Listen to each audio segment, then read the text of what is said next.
नमस्कार, आप देख रहे हैं सुजय समाचार। मैं हूं आपके साथ मनोल राजपूत। सुजय स्पेशल में आपका स्वागत है। देखिए एक खास रिपोर्ट। प्रदेश में श्री भजनलाल शर्मा के 2 साल के कार्यकाल पूर्ण हो चुका है। आने वाले 3 साल का किस तरीके का रोड मैप रहेगा, इसके लिए हमारे साथ जुड़े हैं आज मंत्री श्री अविनाश गहलोत। इन्हीं से जानते हैं। 2 साल हो चुके हैं सरकार के गठन को, 2 साल से सरकार काम कर रही है। किस तरीके से पूरा का पूरा कार्यकाल देखते हैं 2 साल का? देखिए, सबसे पहले मैं केंद्रीय नेतृत्व का धन्यवाद करना चाहेंगे कि उन्होंने मुख्यमंत्री भजनलाल शर्मा जी के रूप में एक ऐसा सक्षम नेतृत्व हम लोगों को राजस्थान में दिया है जिसने सफलता वर्ष 2 साल पूरे किए हैं। और इन 2 वर्षों में माननीय मुख्यमंत्री जी के नेतृत्व में राजस्थान विकास के मामले में लगातार आगे बढ़ रहा है। उसको नई गति मिली, नई पहचान मिली है। पूर्ववर्ती कांग्रेस सरकार के समय 2018 से 2023 में जिस राजस्थान प्रदेश को अपराध के लिए जाना जाता था, बेरोजगारी के लिए जाना जाता था, पेपर माफिया की मिलीभगत से वो सरकार के रूप में जाना जाता था, कई अव्यवस्थाएं थी, चाहे वो जल जीवन मिशन के घोटाले ले लो, रोडवेज के घोटाले ले लो, या उनके एमएलए के भ्रष्टाचार के मामले ले लो। इस तरह से राजस्थान बदनाम था।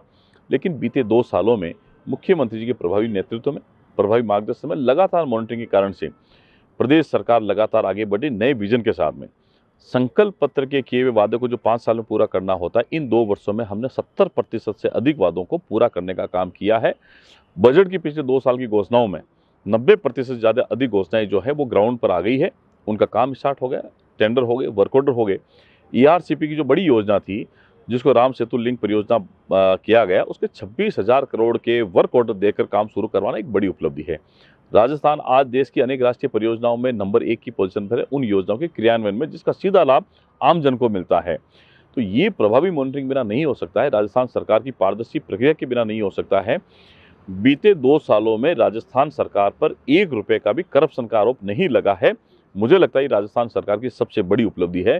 इस पारदर्शी प्रक्रिया के माध्यम से हम लोगों को इस प्रदेश को और आगे बढ़ाना। आने वाले 3 साल में जिस राजस्थान प्रदेश को हम लोग रोजगार के क्षेत्र में, कानून व्यवस्था के मामले में, किसानों के हित में निर्णय लेकर के, महिलाओं को हम और उनकी आर्थिक स्थिति को मजबूत करके, युवाओं को रोजगार दे करके, यहाँ इंडस्ट्री लगा करके, इन्वेस्टमेंट के लिए प्रवासी बंदों को बुला करके राजस्थान की जो जीडीपी है उसको लगभग हम लोग डबल करना चाहते हैं इन 5 वर्षों में।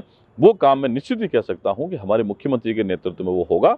और राजस्थान देश के अन्य राज्यों के मुकाबले में एक अग्रणी प्रदेश के रूप में राजस्थान जाना जाएगा, जिसका श्रेय अगर किसी को जाएगा तो मुख्यमंत्री भजनलाल शर्मा जी के नेतृत्व वाली सरकार को जाएगा। अविनाश जी, अगर बात करें सामाजिक न्याय एवं अधिकारिता विभाग की, तो विभाग के 2 साल के अंदर ऐसे कौन-कौन से काम हुए जिनका लाभ है वो सीधा जनता को मिला? देखिए, मुख्यमंत्री जी के नेतृत्व में हमारा विभाग सामाजिक न्याय अधिकारिता विभाग, जिसने आखिरी छोर तक खड़े व्यक्ति को राजस्थान सरकार की योजनाओं का लाभ देने का काम किया है। दिव्यांगों को स्कूटी की बात हो, दिव्यांगों को आरक्षण की बात हो, उनको नौसल आधार पर प्रमोशन देने की बात हो, दिव्यांगों को अगर हम लोग बात करें तो कृत्रिम अंग उपकरण देने की बात हो, 1 लाख दिव्यांगों को कृत्रिम अंग उपकरण देना, जिसकी लागत लगभग 150 करोड़ रुपए का बजट की रखी हमने, एक बड़ी उपलब्धि है। इलेक्ट्रिक व्हीलचेयर देना उन लोगों को जो चल फिर नहीं सकते, तो मस्कुलर डिस्ट्रोफी से पीड़ित लोगों को इलेक्ट्रिक व्हीलचेयर देना एक बड़ी उपलब्धि है। हम जिन गरीब लोगों को आर्थिक आधार पर सशक्त करना चाहते हैं, उनको लोन देते हैं, उनको सब्सिडी हम लोग देते हैं, अनुदान देते हैं, और उसके बाद वन टाइम सेटलमेंट स्कीम ला करके उनको और राहत देने का काम हमारी सरकार ने किया है।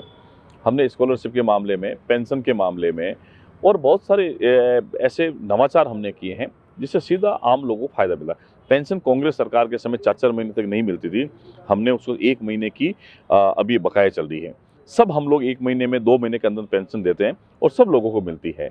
तो ये कहीं ना कहीं मुख्यमंत्री जी के नेतृत्व में हम लोग काम कर रहे हैं।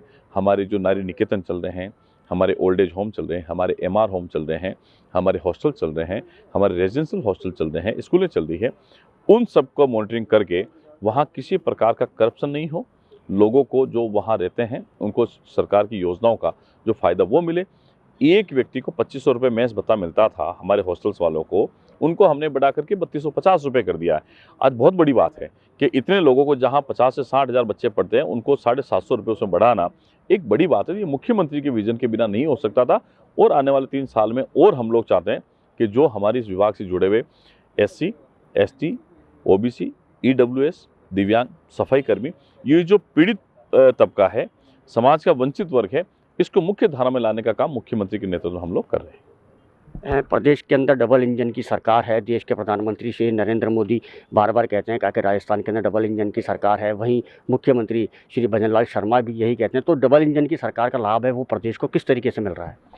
देखिए, निश्चित ही डबल इंजन की सरकार का फ़ायदा राजस्थान के लोगों को मिलता है। केंद्र की बहुत सारी योजनाएं हैं, उसका लाभ मिलता है। और सेंट्रल स्कीम जितनी भी है, जिसका कुछ हिस्सा राज्य का भी होता है, कुछ सेंट्रल का भी होता है, तो उसका पैसा जो है तुरंत प्रभाव से हमें दिसंबर में हमारी सरकार बनी थी 2023 में, और जनवरी 24 के अंदर ही हमारे मेडिकल डिपार्टमेंट से लेकर के हर एक डिपार्टमेंट में वो पैसा सीधा हम लोगों को जल्दी पहुंच जाता है। इसलिए कि हम उसके लिए प्रयास करते हैं। आप अगर प्रयास नहीं करेंगे, आप सरकार को पत्र नहीं लिखेंगे, उनसे बात नहीं करेंगे, संवाद नहीं करेंगे, तो ये पैसा आने में देरी लगती है। हमारा प्रयास है जो भी सेंट्रल का जो हिस्सा है वो हम लोगों को सही समय पर मिले, चाहे वो जीएसटी के मामले में हो, सीजीएसटी की बात करें, अगर हम लोग आरजीएसटी की बात करें, स्टेट का हमारा बात करें, तो ये सारी जो चीज़ें हैं ये हम लोगों को समय पर मिल जाती है, जिससे प्रदेश की जो इंफ्रास्ट्रक्चर हो, चाहे हमारी सैलरी हो, या स्कीम के बारे में जो लोगों को लाभान्वित करने की बात हो, वो सही समय पर मिल जाती है। मुख्यमंत्री जी लगातार हर एक विभाग की मॉनिटरिंग करते हैं और उसमें यही कहते हैं कि जो केंद्र की बात है वो केंद्र तक हम लोग पहुँचे। मुख्यमंत्री जी, मुझे गर्व है कि स्वयं इस बात के लिए कि वो सेंट्रल में बात करते हैं, केंद्र के मंत्रियों से बात करते हैं, माननीय एचएम साहब से बात करते हैं, और उन सब के बीच में एक तालमेल, बेहतर सामंजस्य के साथ में केंद्र की योजनाओं का जो पैसा है वो सही समय पर हमें मिल जाए, ताकि प्रदेश के अंदर किसी प्रकार की लोगों को परेशानी ना हो। इस बात के लिए मुख्यमंत्री लगातार काम कर रहे हैं। प्रदेश के मुख्यमंत्री श्री भजनलाल शर्मा का 2 साल का कार्यकाल पूरा हो चुका है। आने वाले 3 साल किस तरीके के रहेंगे? देखिए, राजस्थान में आने वाले 3 साल में इस विकास की रफ्तार को और तेज गति देना, राजस्थान की इकोनॉमी को डबल करना, यहाँ के लोगों को हर एक जो योजना है उसका लाभ देना, राजस्थान को करप्शन फ्री करना, राजस्थान को अपराध से मुक्त करना, राजस्थान को युवाओं को रोजगार देना, महिलाओं का सशक्तिकरण करना, किसानों की आमदनी बढ़े ऐसा काम करना, एमएसपी पे सारी फसलें हम लोग खरीदें और उनको आर्थिक स्थिति को मजबूत करें, किसानों की वो दें। आने वाले समय किसानों को जो दिन में बिजली देने का काम है वो करें, डोमेस्टिक बिजली 24 घंटे देने का काम हम लोग करेंगे, खाद बीज की कहीं कोई दिक्कत ना हो वो काम हम लोग करेंगे।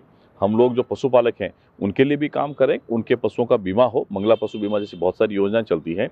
तो ये सभी प्रकार की जो योजना है उसको और मजबूती देने का काम हम लोग करेंगे, युवाओं को रोजगार देने का काम भी करेंगे, इंडस्ट्री लगाने का काम भी हम लोग करेंगे, और उनको सुविधा भी सरकार की तरफ जो मिलनी है वो देंगे, ताकि हमने जो संकल्प किया है इस प्रदेश को एक बेहतर प्रदेश बनाएंगे, जो राजस्थान पूरे देश भर में एक अग्रणी राजस्थान, एक सक्षम राजस्थान के रूप में जाना जाए, विकसित राजस्थान के रूप में जाना जाए।